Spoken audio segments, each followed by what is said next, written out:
Welcome to AI Chain Reaction, the podcast where we unpack the incredible world of artificial intelligence and automation. Each week, we're diving deep into the tech that's reshaping our lives, our businesses, and our future. From groundbreaking innovations and the latest industry news to practical strategies on how you can leverage AI automation for growth. We're covering it all. We'll be joined by leading experts, innovators, and thought leaders who are at the forefront of this digital revolution. Are you ready to explore how one small change can set off a massive chain reaction of progress? Then you're in the right place. Let's get started. Welcome back to AI Chain Reaction, the show where we unpack how AI and automation are transforming the way we work, move, and deliver value. Today's episode is going to be a bit different. We often talk about tech and AI, but today we're diving into the world of marketing and PR and logistics and supply chain, a crucial piece of the puzzle that often doesn't get the spotlight it deserves. We've seen how AI and automation transform operations, but what about transforming public perception and branding in logistics? How do freight companies and supply chain tech firms tell their story and stand out in traditionally behind-the-scenes industry? The logistics sector isn't exactly known for glitzy marketing, but that's changing. Companies are realizing that strong branding and storytelling can be a real competitive advantage, even in B2B markets. And our guest today is at the forefront of that change. He's someone who's been reshaping how logistics firms communicate, leveraging both deep industry expertise and creative marketing strategy. Casey Larkin is the current VP of Client Experience at Pesti, which is a leading PR and marketing agency focused exclusively on the logistics and supply chain space. Casey has a rich background in freight markets and logistics tech. He's worked in roles spanning freight sales, digital media, and industry alliances. In fact, he started out moving Kellogg's cereal as a brokerage intern at Transplace and eventually helped drive digital initiatives. He later joined the Blockchain and Transport Alliance, bringing together big players like Oracle, FedEx, SAP, and others to set data standards. Talk about cross-functional collaboration. Casey also made a name for himself at FreightWaves, where he managed digital media sales and grew annual revenue from $1 million to $20 million by scaling their media team. He's been recognized as a supply chain influencer and even co-hosts a freight markets podcast called Dude, What's the Bid? With Kevin Hill. So he really wears a lot of hats: sales, media, tech, and now marketing PR. At Pesti, Casey is the vice president of client experience, which means he's ensuring that logistics clients get top-notch service and results. Pesti is pretty unique. It's a full-service PR and marketing agency dedicated entirely to supply chain and logistics. All their team members come from supply chain backgrounds, which I'm sure makes a huge difference in understanding clients' needs. We're going to hear now, we're going to hear how Casey and team boost brand visibility for companies ranging from startups to Fortune 500 logistics providers. Casey Larkin, welcome to AI Chain Reaction. It's great to have you on the show. Thank you, Nick. Yeah, pleasure to be here. Certainly exciting times in transportation and logistics markets. So, of course. Read a lot going on. Yeah. Welcome, Casey. Thank you. Well, maybe a good place to start is your background. You have a really interesting career trajectory through different facets of logistics. Could you give us a quick tour of your journey and how it led you to this role at Pesti? Yeah, for sure. So got my start, as you mentioned, working on the Kellogg's brokerage team at Transplace. I was also working at that time as Tom Sanderson's executive assistant. He was the CEO of Transplace at that time and had started concatenating industry indices, different reporting metrics from industry associations, as well as economic indicators to give his customers there at Transplace, an idea what was going on in the freight markets at any given time. So some of those stats are being updated on a weekly basis, others on a monthly basis, using some of those things to write blogs and always leveraging that deck for their customers. In hindsight, it was kind of a dumbed down version of Sonar and what FreightWaves is working on over there with that Bloomberg model. The content as a customer acquisition mechanism for software, much like, Bloomberg has done on Wall Street. That was at least the initial idea with the Sonar product. George Abernathy made his way to FreightWaves from Transplace. He was Tom Sanderson's right hand for a number of years before jumping into freight tech. And I was working as a ski instructor the winter after graduating college and finishing up that internship. Realized, hey, maybe freight tech isn't so bad. Maybe it's a really cool opportunity. So, reached out to George, ended up, landing at FreightWaves and, got my start selling memberships to the blockchain in Transportation Alliance back there in 2018. So that was back when Bitcoin was ripping up and to the right and gaining some attention. There were a lot of conferences, things like that, a lot of promise. So we were selling memberships to that BITA Alliance for everybody from Oracle to Jim Bob, one truck owner operator who owned a little bit of Bitcoin and could see the applications for the use of blockchain technology in transportation markets, right? There's a lot of data silos, a lot of issues with regard to tracking, tracing, and figuring out what are the actionable insights, right? I can derive to make my operation more efficient as a shipper, a carrier, brokerage. All starts with the data, right? So the idea there was, okay, if we could standardize, rate confirmations, PODs, BOLs, right? We may be able to develop a world whereby this freight transaction data could live in a blockchain and the parties that need the information are able to access it. But it's a ledger that could solve some problems, right? It's probably technology years ahead of its time. Everybody's got a different way to kind of record the same information. So there's no standardization of formats on those documents, and turned out to be a bigger problem than folks realized at the time. It's interesting now, you see AI maybe potentially helping solve that problem, being able to speak the different data languages, if you will, to create that, the data that can give you the actionable insights that you're looking for. But yeah, after selling those memberships for the BITA Alliance there, Craig Fuller, he bought American Shipper, a longstanding editorial brand. Preston Brown, who's the head of media sales at the time, was asked by Craig, hey, pick a sales guy on the floor that you want to take over the book of business for American Shipper, help transition those advertisers from print to digital, and see if they can't grow that book. So did that. Awesome opportunity, working with agencies for some of the biggest shipping lines out there, trying to convince them that, digital was a better use of their marketing investment than print advertising. But yeah, evolved from there to and through, helping build out the team and the offerings, not just advertising and doing that digitally, a bunch of sponsored content, market research opportunities, things of that nature that we're able to deliver for clients. That's when I came across Charlie and his team at Pesti for the first time. And he was representing, clients looking at exhibiting at the FreightWaves conferences or advertising on the website. Pesti and the team here were brought on to be the PR agency and marketing firm for Association for Supply Chain Management. So, Charlie called me, said, hey, so you're doing some consulting or contract work.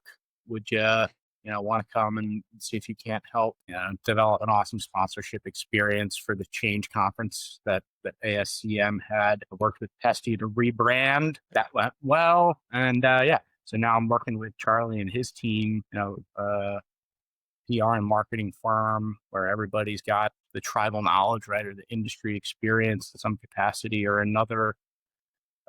Team that's global, but boutique firm with a unique perspective and experience on what makes brands move up and to the right, do the hockey stick type thing. Joined the team recently to help full time with the client experience and seeing what we can do to scale our business. So yeah, that's the latest. What a journey. Yeah. Yeah, that's Interesting. awesome. Yeah, Yeah. that's awesome. Oh, yeah. Well, let's talk about that because brand visibility and logistics is something that hasn't traditionally been a focus for a lot of companies. Many supply chain firms relied on existing B2B relationships and didn't market themselves in the public sphere. But things have changed, especially after the pandemic put supply chains in the spotlight. How do you approach making a logistics or freight company visible and even exciting to the public or to the customers? For sure. Great question. I think it really starts with, 'cause, like, there's a lot of awesome tech out there. It doesn't really matter how great your tech is if you can't speak your customer's language and make it Yeah. resonate such that they recognize you as the answer to their problems. Mhm. It really Yeah. is an industry where relationships matter. Events are still a huge part of people's strategy, but there's an awesome opportunity for brands to be provocative and not in a detrimental way, right? But in a thought provoking way. It really starts with helping the brand figure out, okay, what do you see as your niche or your unique value proposition, right? If you Mhm. are, something as basic as a TMS, I'm sure you guys Yeah, have an idea how you fit in relative to the rest of the marketplace, right? There's got to be definitely. some value that you guys think you had the market doesn't have, right?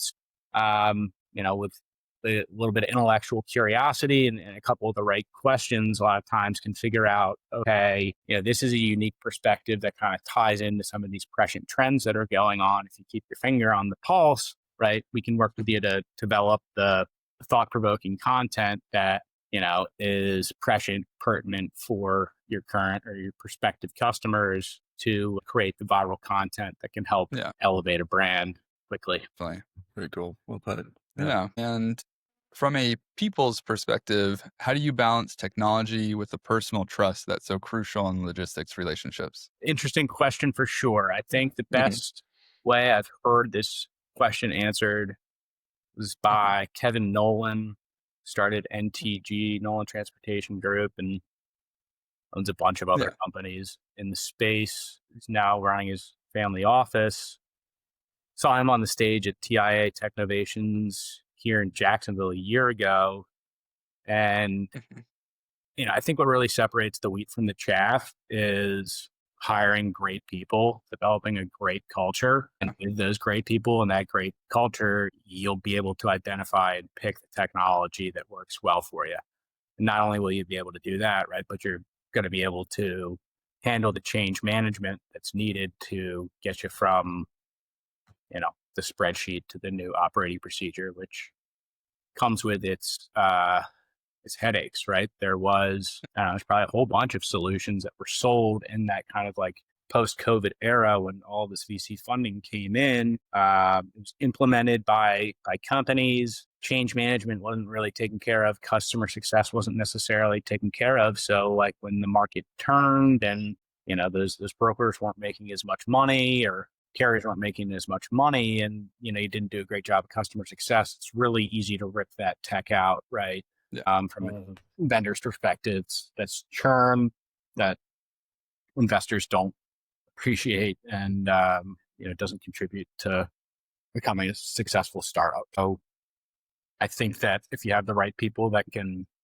you know handle the change management, that's where you're in the best position to leverage tech to be successful. At the end of the day, it's freight is a commodity, but it's a relationships business, right?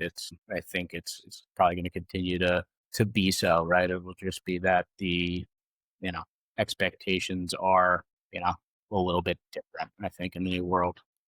No, Yeah, definitely. good insights. Yeah, change management gets overlooked, all the time. Consistent. Oh, yeah.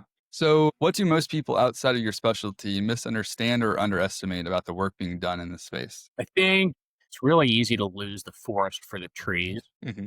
when you're Yeah. working on new tech for an antiquated industry. You can get too technical with your marketing content, right? Hmm.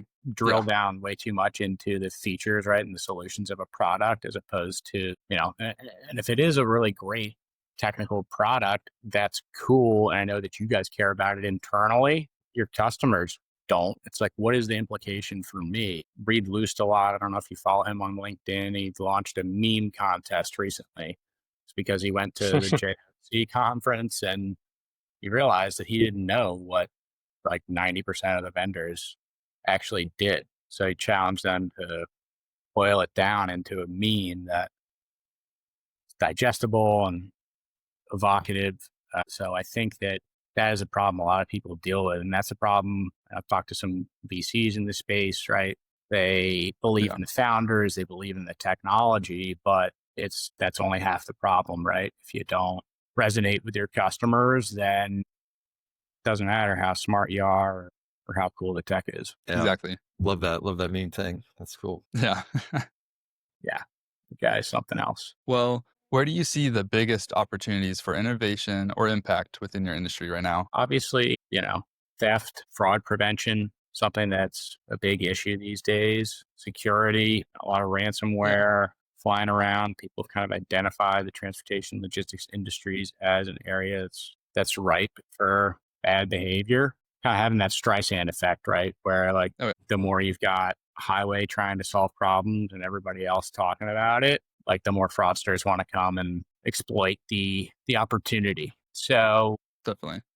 to the extent you're able to mitigate risk for people, help identify carriers, make sure that you're doing business with the right people, that's huge opportunity for sure. I had something else there, but slipped my mind. That's good. That's a really good challenge. You have the same conversation some in AI about those risks, but then also about the opportunities to help in that area too. So it's really... exactly. It's like upside is super cool with a lot of these tech products. A lot of times, I think in this industry especially, people are just like putting out fires all day long. They want to know if they buy your solution, right? Like, is this going to handle the exceptions? Or is this going to kick it back to me at 3:00 in the morning and like not really solve this problem for me entirely? Mm-hmm. So figuring out how to position your brand as something that makes sure things don't blow up, I think can be a more effective way to do it than talking about like, this pie in the sky future where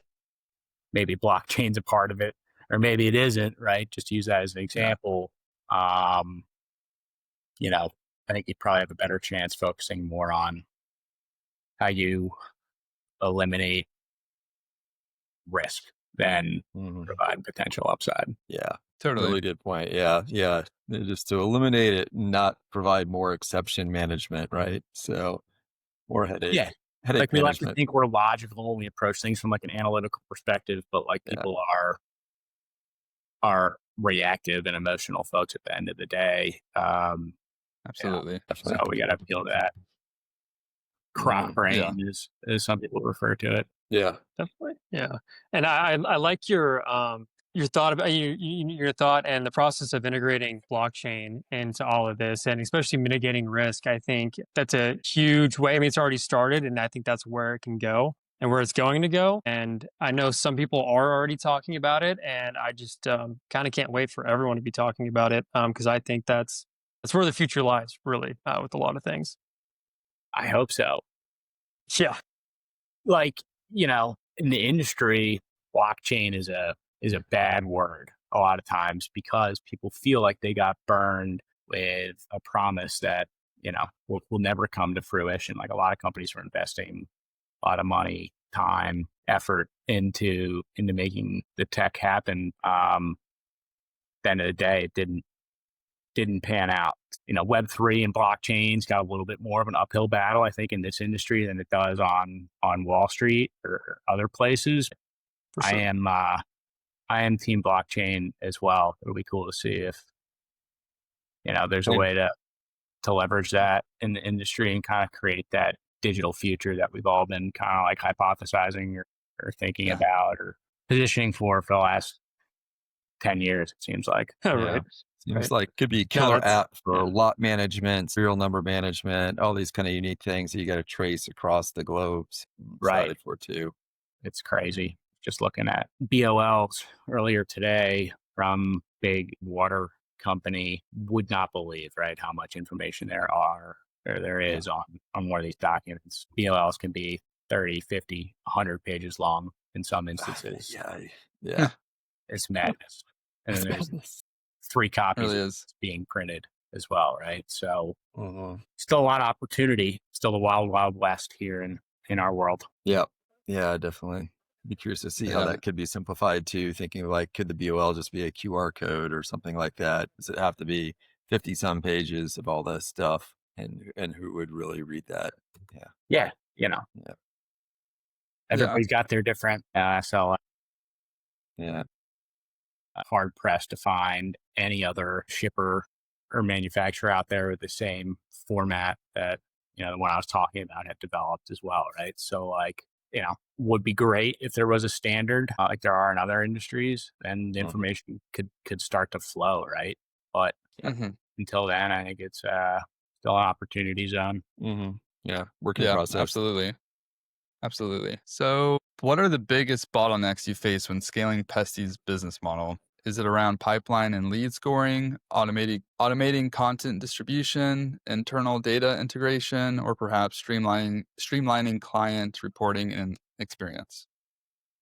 Good question. I think that your digital presence matters more now than it has in the past. Social proof and your customers will always be the best seller for you, the best marketing lever to pull on.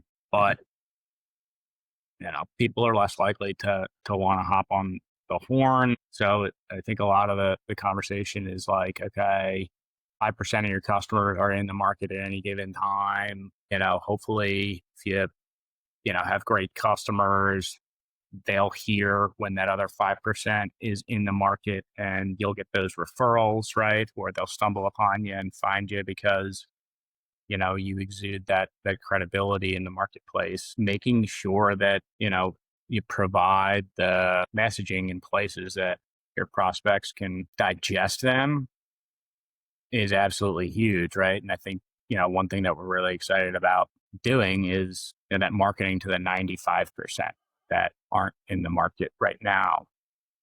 If you can do a great job with that, you just might find out that, maybe there's actually 10% of the market in the market right now because, you've been able to beg a question, plant the seed for an idea that solves a problem people didn't realize they had. So I think the huge opportunity is that subconscious Jedi mind trick type of marketing and selling, where it's like, how do I hypothesize what this brand's problem is and the people on the buying committees I got to influence? What are the problems they're dealing with, and how do I, stay one step ahead and try and hit them with the right content in the right place, the right time to, get them to work with me sooner rather than later. Yeah. Really what it's coming about.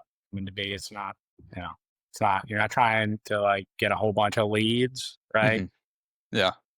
You're trying to like generate demand, have people come to you. So that's something that we're working on. I think a lot of folks can improve on in this old school pound the pavement, boots on the ground type of industry. Yeah. Could be a huge segment of the market that needs your help on this too. Yeah. We're happy to help. We've read the books, and we know what's up. We've worked with some cool tech companies, some cool PLs and brokers, ocean, air, rail, trucking, intermodal. We speak all the languages. One of our general service contractors used drayage in an email the other day. Entirely incorrect reference to it. It's just like, what are you talking about? And that's not drayage. But anyhow, we eat and breathe this stuff. So happy to help noodle with anybody who's trying to figure out how to tell stories and strike a chord with their customers. Interesting time if you start to look at like where the freight market is in terms of volumes and rates and the dynamic between spot and contract freight. Yeah, Definitely. no, absolutely. Are you seeing specific insights right now around that? Yeah. So we've been in a recession for like 4 years in freight markets since the boom of the COVID cycle. We've been in a really long trough. Rates are starting to tick up in spot, but it's weird because capacity is coming out of the market, which is causing that price to come up. A lot of that's like federal enforcement of English language proficiency and trying to get non-domiciled CDLs or people that can't read English road signs off of the road. With those people on the road, right, they weren't adhering to hours of service and, all the different compliance things that make it harder, right, to operate a trucking company, um, at a nice margin, right? Operating ratios are very tight in this industry. Mhm. So, if you've got, a tandem of guys that are willing to run 24 hours a day because, they blow past way stations and, um, they just keep hauling, you can, some people speculate, right, that's added to the downturn, right, and allowed it to hang around longer because there's, they sell their trucks for less than they're worth, right? Because they don't have to adhere to the hours of service regulations or the other compliance things that they need to do. So the capacity's coming out, rates are coming up, but volumes haven't increased, right? Yeah. So it's like compressing these brokers in the middle that try to keep their customers happy, but are having to turn around and pay more for the truck than they're getting from the customer. Do they kick it back to the customer and lose the customer, or do they pay more for the truck and just lose on the load to keep the customer? If volumes Yeah. come back, Gotcha. right, that broker's kind of screwed. Oh, it's really, really interesting time where, Definitely. okay, maybe we've hit the bottom, but like, is this the new normal? And it's going to be a slow climb back up to, a healthier freight market. Or are there any things on the horizon that could bring the volumes back and kind Yeah. of rejuvenate the market? It's interesting to think about. Absolutely. Super. Yeah. Yeah. Thanks on the explanation. Definitely. There's some guys you can Absolutely. Yeah. follow on Twitter. Be happy to send your way. Yeah. Yeah. No, of course. Yeah, we love that. Well, I guess on the flip side of that, could you share a quick example of a recent success story, perhaps a client success where Pesti took a company and really amplified their presence? For sure. So, first client that I was brought on to work with the Pesti team for was ASCM and the Change conference. Helped with the rebrand and the PR marketing strategy around it. We're able to create that viral effect that we were looking for. We know folks at all the right publications, and we're able to get Chain publicized, covered in the news with the trade publications and national business media, so that when the event marketing lead at a tech provider is searching, okay, what are the premier supply chain conferences we should exhibit at this year, Change came up in the same breath as Manifest in a lot of cases. And we're able to bring those folks into the channel or into the pipeline and convert them. We just published a case study on this, but it was like a 3x increase in the number of sponsors from like 9 to 27 or something like that, and revenues were up like 60% year over year. Wow. An awesome success story there where Absolutely. we're able to influence folks to maybe, get involved in sponsorship when they otherwise would not have. Well, Casey, I'm curious beyond media hits, how do you define success for your clients? B2B marketing can be a longer play than direct consumer marketing. What metrics or milestones make you say, yes, this is working, the client is winning? Yeah. So it really kind of depends on the tactic, but you got to tie everything back to revenue at the end of the day, right? Like the sooner that we realize that, I was thinking about a meme earlier. I don't know if you guys have seen Ace Ventura or Finkel is Einhorn. Einhorn is Finkel. The sooner that sales realizes that sales and marketing, right, are the same thing, and that marketing realizes that, its success is tied to sales, you can create KPIs in a world whereby you go out and instead of doing Kara, who wrote the book Revenue Engine, describes it as random acts of marketing where, maybe management gets an idea and you get this idea coming down to you from on high that you got to go execute on because they saw a competitor doing something, or, because, this is the same type of campaign or story that we've ran this time of year for however many years in a row. But if you can get yourself to like go out there, set your CRM up in the right fashion, identify, okay, who are all of the accounts that are in my addressable market that could potentially buy my stuff. And then who are the personas at those companies that we need to influence to, generate the revenue we want to do to be successful here in sales and marketing. That gives you kind of the framework to then reverse engineer an editorial calendar and a PR strategy and an account-based advertising approach, webinars, research, other kind of case studies, right, that are,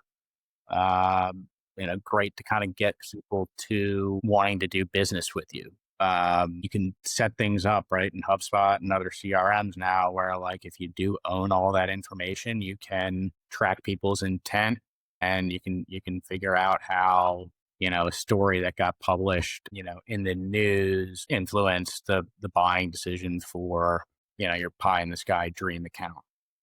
Yeah. Figure out, what was that buyer's journey to get them to hit the website and ask for that demo, and what were the assets or the messages that resonated with them to get them the hot cognition that they needed to move forward and accelerate the progression through your pipeline. Oh, that's awesome. Very cool. Yeah. Had to be hard to measure in the past a lot, I would imagine. Must have come a long ways. Yeah, exactly. It's damn near impossible to measure. Can be hard to do. It's like a super arduous process, especially if your CRM has been being used for a long time, right? Like figuring out how to make those changes while you're still trying to not slow down. Be hard to do. But that world does exist where you can do the reverse engineered Jedi mind trick approach, measure so that you can manage and do all those fun things instead of just being reactive. Cool. Totally. And because your role as VP of client experience must involve coordinating across many teams internally, like content, PR, social media, design, and externally with the client's marketing team, executives, sales, etc., how do you manage those cross-functional efforts and ensure everyone's on the same page? Clearly define, like, what are our goals? Communication is key. We've got team members all over the world. We've got some folks in India, one in Scotland, one in Belgium. So communication is key, right? I'm talking with customers as well. Define what success looks like. Track it, measure it.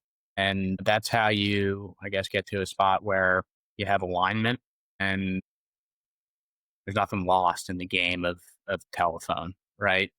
Totally. It's all about long-term value for folks. So how do you get enough information to overcome all the objections and put yourself in the best position possible to retain the customer, help them grow, help you grow? I think it's all about win-wins. So communication and alignment on what the goals are goes a long way. Yeah, absolutely. Yeah, I couldn't agree more with that.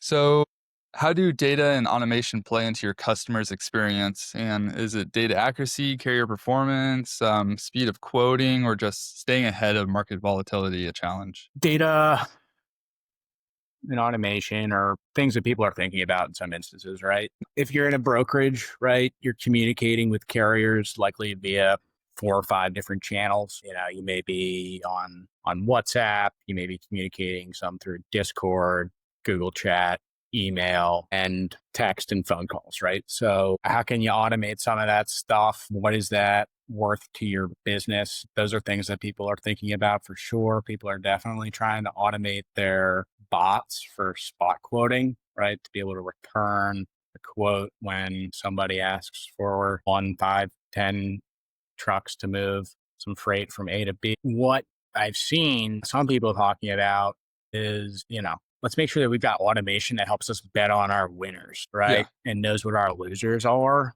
Because I think in a lot of those instances, people find out, yes, it's helping us win more spot, but it's losing freight. So that rock is not worth the squeeze, making sure that I guess there's opportunities for the automation that can help folks bet on their winners, as opposed to just automating everything and anything. If that makes sense. Definitely. Yeah. The winners get so big, you just drown out all the other noise. And so, yeah, it's a good way to approach it. Right. Yeah, and absolutely. You don't want to be bidding on stuff that you're not well positioned to service. No, yeah, You absolutely not. need to teach the robot to know, what you're great at, what you're not great at. There's a lot of historical data that all these folks have that um, they may be able to share. You may be able to use to train automation or AI models. Is it in the format that you need it to be? I don't know. Do they have a bunch of different rate sources that they get from? They leverage historical. They'll leverage DAT for dry van, maybe truck stop for flatbed, and then they'll have green screens or something like that on top of it. Other things that I think are cool is like if you look at some of the bigger companies, and I've heard Ryan Peterson at Flexport talk about this, is like, okay, how do you like put a rag on all your data so that you can ask it questions and you really have your own AI internally to get insights that you otherwise wouldn't have. That's another cool thing, I think, as well. Oh yeah, no, Oh, yeah. absolutely. Yeah. Yeah, that's super cool. Super smart.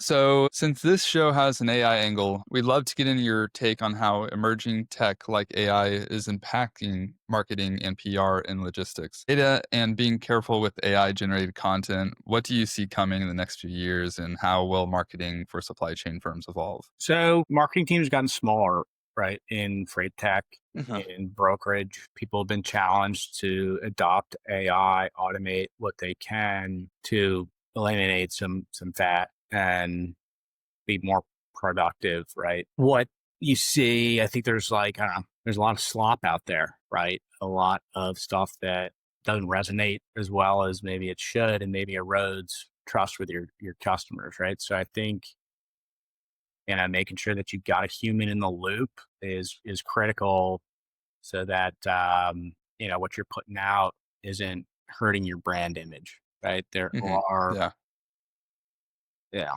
right, like you can use AI and automation, GPT to help you clean lists, work on data, things of that nature that help you be more efficient or more productive, can help you with copy and things like that. But you got to make sure that what you're putting out there is not just buzzwords, not just AI slop, right? It's got to be Yeah. the brands that I think are really doing a great job growing, especially in a market that hasn't been the hottest, right? The last 4 or 5 years are ones that are putting out real content that doesn't reek Definitely. of. Absolutely. Yeah. I couldn't agree more with that. So, Casey, this has been very fascinating so far. You've had an incredible journey.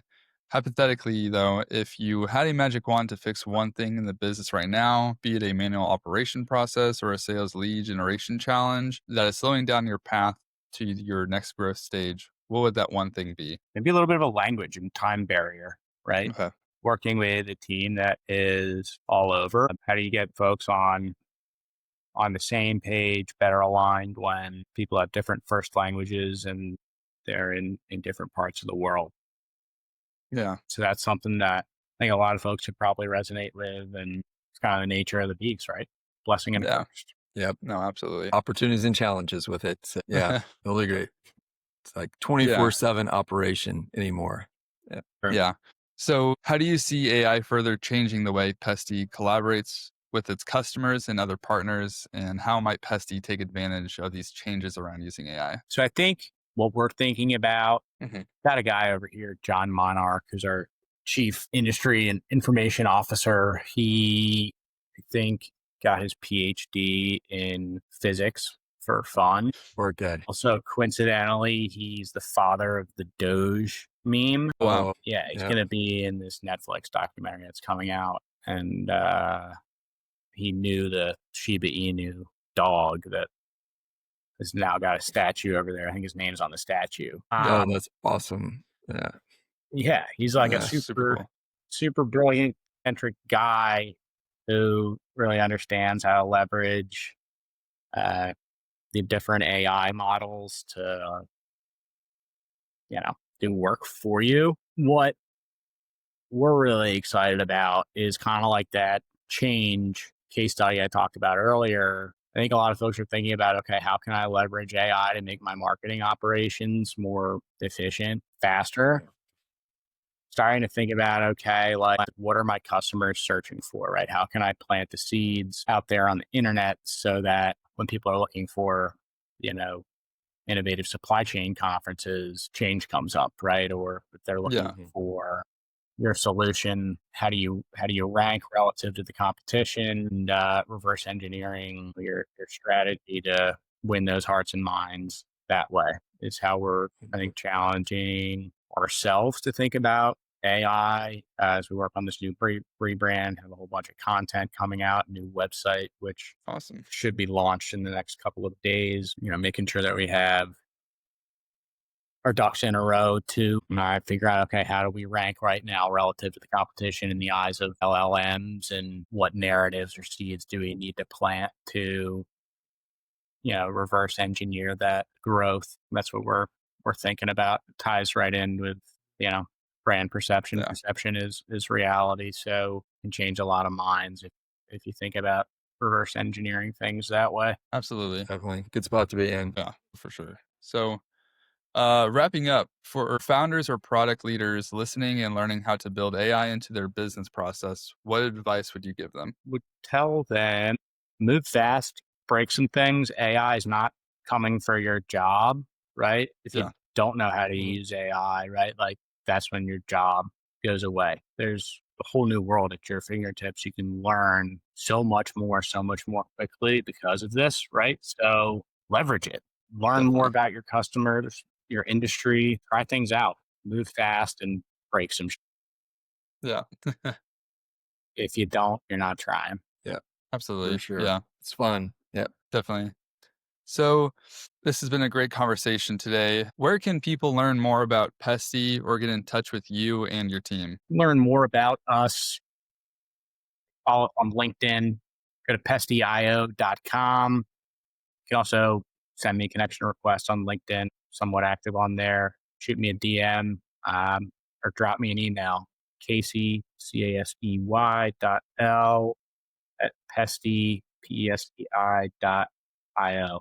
Be happy to chat. Awesome. Fantastic. Well, Casey, thank you so much for joining us and for the work you're doing to bring transparency, trust, and technology together in logistics. For everyone listening, if you enjoyed this episode, be sure to go follow Casey and Pesti and follow AI Chain Reaction for more conversations at the intersection of AI, logistics, and business innovation. And that brings us to the end of another episode of AI Chain Reaction. Thank you so much for tuning in and exploring the incredible world of AI and automation with us. We hope today's discussion sparked some new ideas and gave you valuable insights into how these technologies are shaping our future. Don't let the conversation stop here. What was your biggest takeaway from this episode? Let us know in the comments below. We love hearing from you. If you enjoyed this deep dive, make sure to hit that subscribe button and turn on notifications so you never miss an episode. For more resources and to learn how AI automation can transform your business, visit us at wintersAIsolutions.com. Thanks again for being part of our community. Until next time, keep innovating and stay curious.